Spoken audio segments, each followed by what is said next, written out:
Yeah, I've always fed people. Yeah. Growing up, even at the age of 10, when I really started cooking, my mom and grandmother, our family's from Knoxville, Tennessee. Oh. And so Southern cuisine is one of my specialties. But I've always enjoyed sitting down, and that's where the magic happens. Yeah. And so how amazing it is to be here at the Greater Cleveland Food Bank, where our mission is to ensure everyone has access to the nutritious foods, and thinking about addressing hunger in a different way. Here at this Community Resource Center, I'm still over the moon and overjoyed for the opportunity to operate such a welcoming space. Yeah. $13 million investment went into renovating this center, which our Yes. community so deserves. Yes. And so for me, cooking as a little girl, worked at a local Dairy Queen, making ice cream cakes and even serving in the kitchen there. After graduating from Beechwood High School, I went to University of Toledo, where I received my bachelor's in social work. It's interesting, I started off in physical therapy. I couldn't do all those maths. So smart brain, Dr. Acton, because I couldn't do it. So I wanted to stay in the same field of helping people. Helping people. So I transferred into social work. Still received my bachelor's in 4 years, despite 2 full years of summer school. So, that was nauseating. Graduated, moved back to Cleveland. Actually started working for Progressive Insurance to just try out. The money was great, but it was not my passion. It was truly not my passion. So I transitioned to a settlement house similar to our Community Resource Center here. And there I was responsible for coordinating coalitions, building wraparound supports for an entire community that was very poverty stricken. And so that's where really my career launched in terms of having the skill set to step into this role. I've been at the food bank 7 years. I was hired in as our director of outreach to oversee our call center and our outreach efforts in terms of community engagement, so that individuals knew where to access food, receive help in terms of applying for public benefits, which is your food stamp, Medicaid, and connections to other services, but to transfer all of those efforts to operate a one-stop shop concept. It's dream world.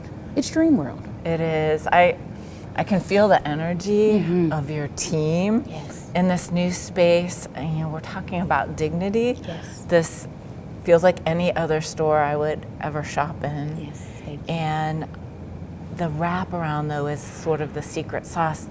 We don't tend to have one problem. Correct. We don't. So generally our neighbors, when they are hungry or food insecure, they also have a challenge within employment, housing, and healthcare. We also know that other resources are critically important. And so for us, while we have national strategies, being one of Feeding America's 199 food banks, and having the opportunity to join some pilot grants to truly test models out that we're going to actually integrate here at this center. But we've also reached out to our neighbors, because those are the recipients of services, right? So we wanted to hear from our community. What would be most attractive? What services should we integrate into this space? So over a 2-year period, we reached out and received feedback from over 16,000 of our neighbors. And when I say neighbors, it's just that it's a more positive connotation associated with the use of neighbor in a social service setting than using client. And our community members love it. So community members or neighbors are the most engaging way in terms of talking about those that we serve. And so we received so much valuable information. 16,000 is a lot. Over 16,000 responses. Were there surprises to you? No. I would say, because I'm able to lead with empathy. It wasn't a surprise to hear that our neighbors wanted access to clothing for their children. It wasn't surprising to know about the importance of access to technology, access to legal services, but then thinking about overall access, which is why we partner with 211 for United Way in terms of being the gatekeepers of all resources. And so having access to a healthcare clinic at this location is groundbreaking. Also having access to a computer lab, having minority and women-led organizations join us, like the Diaper Bank of Greater Cleveland. Those are just some examples. And so, once again, just an honor for us to serve as conveners for this community space. So, we're standing here today. They're about to stock the shelves. What is it like to come here? Oh, wow. So, our volunteers are family. We definitely could not achieve our mission without our volunteers. And so actually we were open to the community yesterday for 6 hours.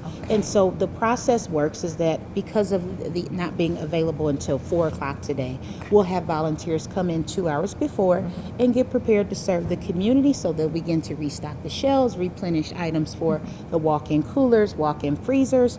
We already have bags and things because the goal is that folks can shop. And so we also offer what's called guided shopping.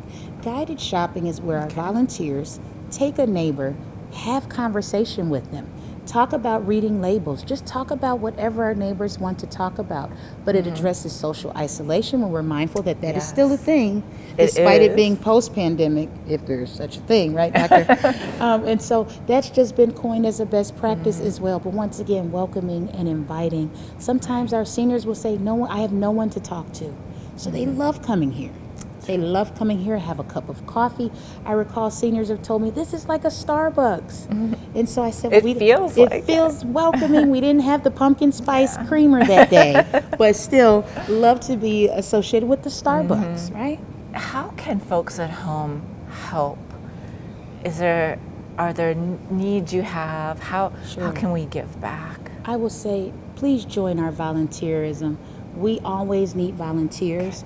We needed volunteers before opening this community resource center to accommodate our distribution hub, right? But we definitely need volunteers, as we cannot operate with less than 25 to 30 volunteers per shift, and we need 2 to 3 shifts per day to successfully operate this center. So that is always a help.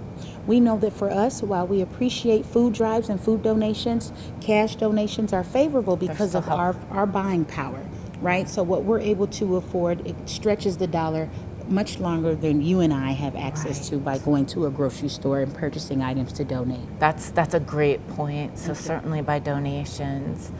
I think something folks don't always realize, it can be any of us. One thing goes awry, one big health bill. You talked about seniors on a fixed income. Yes. How do you help folks have the courage to come? You know, I think that's the benefit of us operating a call center, right? So if someone's thinking about it, we have our call center number on all of our truck vehicles. We have magnets on different cars, so it serves as a mobile unit in terms of increased awareness. And so we've operated that call center for a little over 10 years. So that gives a neighbor an opportunity. Let me call first and see what's my customer service experience going to be, what will be shared with me. And that's the first point of contact for many before they even come to this center. And so already I've heard great feedback from neighbors that say your staff is so friendly over the phone, and they encouraged me to come to this center and took the time to share all the great resources. But we also expect that from our partners as well. And so that is just the way that we operate here. That's right. It's very neighbor-centric. Very neighbor-centered, exactly. I think people can have stigma. You talked about having lived experience. I have as well. And so it can be any of us that need that extra hand. I really hope people at home won't be afraid to reach out if they need some help. You shouldn't be skipping a meal. You should not be skipping a meal. We are here to help supplement when times get hard. And so that is also, we have positive quotes. We know that positive affirmations are important for the subconscious to make sure that if no one's telling you how amazing you are when you come here, we're going to remind you of your resiliency and how great you've been to. And so those are things, if you look around, being vibrant, be kind to yourself, keep calm and eat healthy. Food is symbolic of love when words are inadequate. And so these are the things that we operate here at this center. So please come and join us. We're here 5 days a week, sometimes 6. So we have evening hours as well. Today is an example where we're open until 7. And we also will be open 2 Saturdays a month after the first of the year. And so once again, we will always ask our community what's most helpful for them, including hours of operation. So please join us. Yeah, you'll feel as welcome as I do. Thank you, Doctor. Yeah. Thank you so much. And thank you for all that you've done. I can't speak to that enough. Thank you.